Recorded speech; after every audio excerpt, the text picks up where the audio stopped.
Damaris Ramos, your host for Latina Role Models. And tonight we have with us Eva Pagan Hill. Eva Pagan Hill and we met like probably 14, 15 years ago. Yes. Eva was like my second supervisor here in Orlando, Florida, substance abuse counselor, Center for Drug-Free Living. So it is such a pleasure for me to have you here. So I remember my first job, and my son was little. Actually, she did my baby shower. Yes, I did your baby shower, and your son was my employee for 3 months. But then I fired him at 3 months because he was getting too big and needed to be somewhere. So he's already 13 years old. Wow. Yes, he's a big boy. So today it's about you, Eva. And what I would like people to know is your story. What's your story? Oof, my story, it's long because I am not that young anymore. I was born in New York, but my parents moved to Miami when I was three months old. And it's funny because I was raised, my early years were in Miami when it was Miami, and there were only 8 Hispanics, including me, at Corpus Christi Catholic School. What a concept, huh? Then they went to Puerto Rico. How old were you when you went to Puerto Rico? Well, I traveled all the time. So my first trip alone in a plane was at 3. And then they'd send me for Christmas and New Year's, and sometimes they left me there to study. Other times they'd come get me. I remember one time they came to get me, and I ran and hid in the mountain in my grandmother and grandfather's farm, because I didn't want to come home to be a latchkey kid. And so I studied in Colegio San Antonio, and I studied at the University High School. So you're telling me you prefer at some point the culture in Puerto Rico than to come back to the United States? Well, because I was when my mother worked. My mother was a secretary and had a bachelor's degree in secretarial science, when mainly men got that. And so she worked all day, and Papi worked all day, and I was a latchkey kid.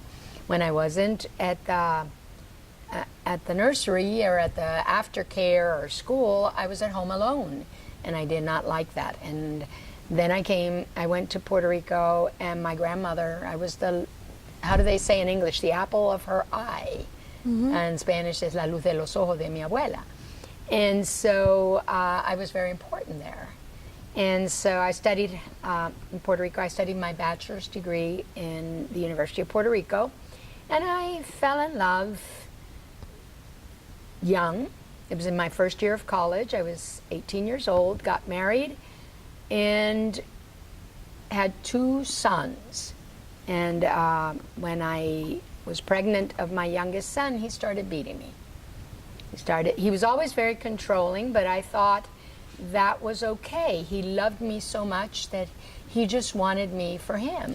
So when you talk about controlling, and you said you noticed he was controlling, what signs you saw in him? Well, he really didn't want me to have friends because he wanted me to dedicate my time to him.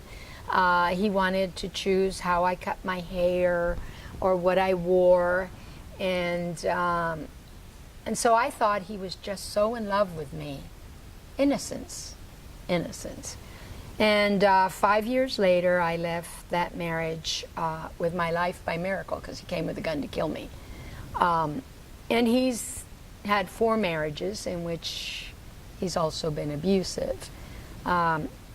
It's interesting because I get to see him because of the grandkids now, and I've come a long way.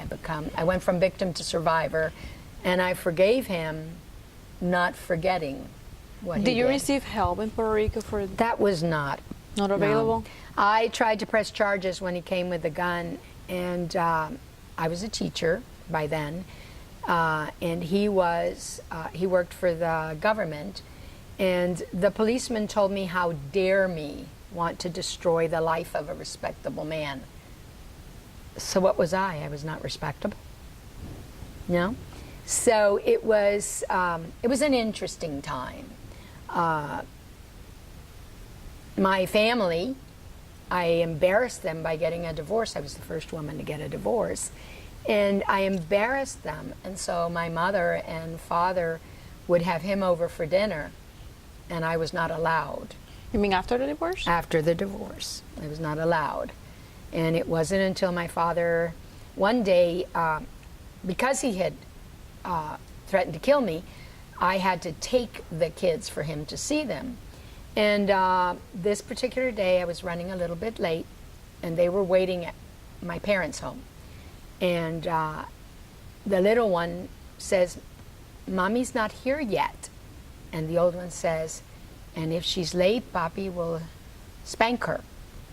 And he said, "Yes, and she will bleed." And that's when my father found out what was happening. And so it was an interesting time. My kids were 2 and 4 when I divorced. And so how was it in Puerto Rico? So you weren't still in Puerto Rico, you came here. How I came was here, it as I came a here- Hispanic woman, single mom, during those times when even your family were not accepting that fact? well, it was a time when a divorced woman was practically synonymous with prostitute.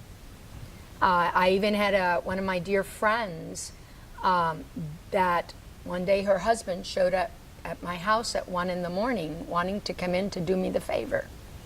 And then when I said no, he went to her and told her, had she not noticed that I was flirting with him.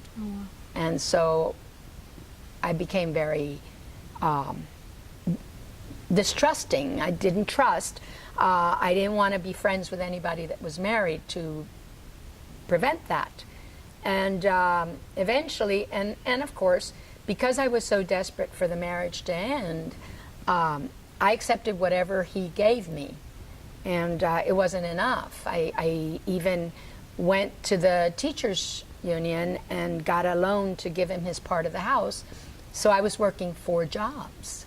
And one day I got sick, and the doctor told me I was living to work versus working to live.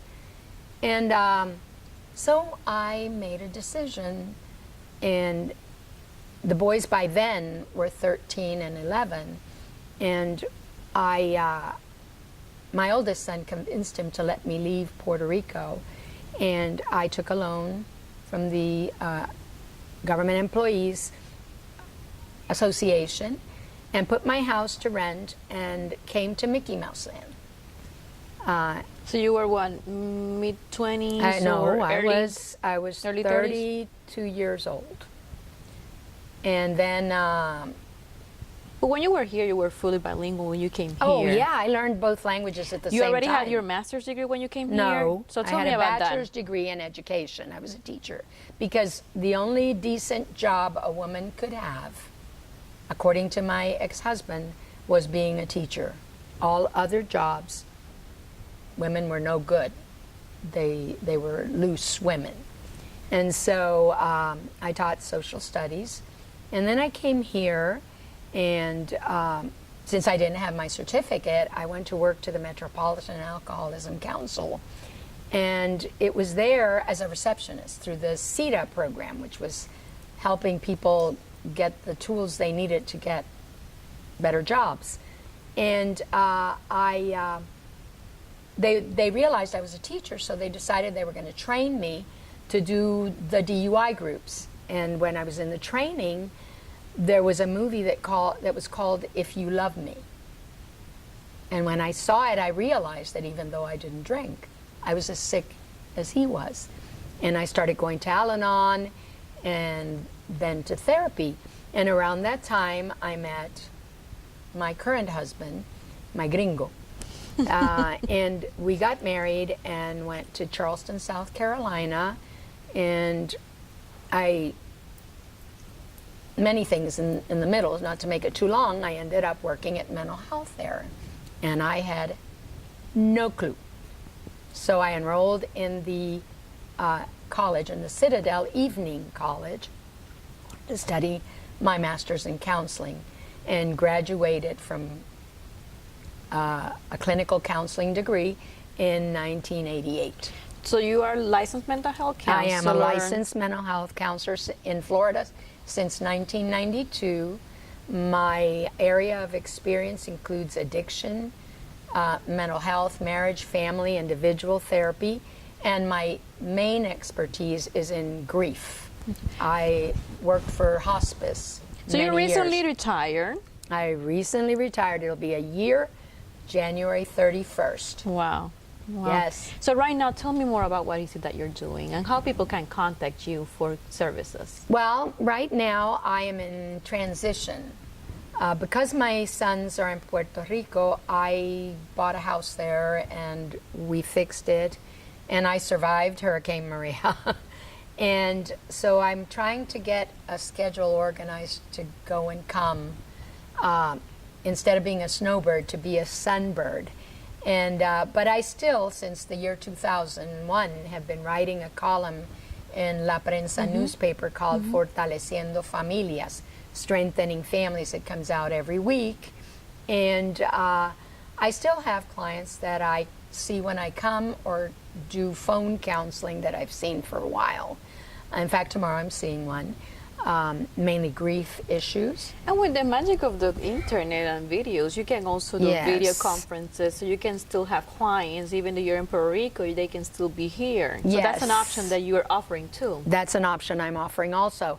And I still am very active as a consultant for a coalition that I helped found. It's called Trabajando Juntos, Working Together. And I am also a consultant of the Hispanic American Professional and Business Women's Association, HAPWA, Foundation, which I founded. The HAPWA was since 1997, but we founded the foundation under my presidency, and so I am a consultant for them. So I stay connected to Central Florida very much. I also, every other day, send messages of motivation to a list of contacts to make their day. Through email? Through email, yes. I have a Facebook page also. What is your Facebook, in case someone would like to contact you? It's my name, Eva Pagan Hill. Eva Pagan Hill. Okay. Yes. And also through the column also. Yes, the column. Well, I stopped putting my number because I'm so far away, and it takes away from my amount of words. When I started writing for La Prensa, my column was 800 words. Now it's 300. So I have to be careful what I write. But they can put you in contact with me. Yeah. Eva, for those young women out there that look at you, and you're an icon. People know Eva. Eva has been so active in the Hispanic community. I can tell right now that you are part of my mentors. You know, back in the days, I was in my early 20s when you were my supervisor, very young and ignorant. We're always still ignorant, not that young anymore.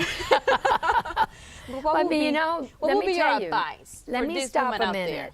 You were never ignorant. You were in the process of learning. You know, our vocabulary is very important. You were a very bright young woman that you needed to have some life experience. That's very different than ignorant. Thanks for that. So tell me, what would be the advice that you will be giving women out there? Well, they have to believe in themselves. People may tell you you can't do it. People can tell you that you're not worth anything and that you have to stay and put up with whatever, which is what they told me. And you can stay being a victim if that's your choice, but you have the choice to become a survivor. And a survivor learns to live in spite of whatever life throws at them. We have run out of time, but it has been a pleasure to have you here. This has been Damaris Ramos for Latina Role Model. Thank you.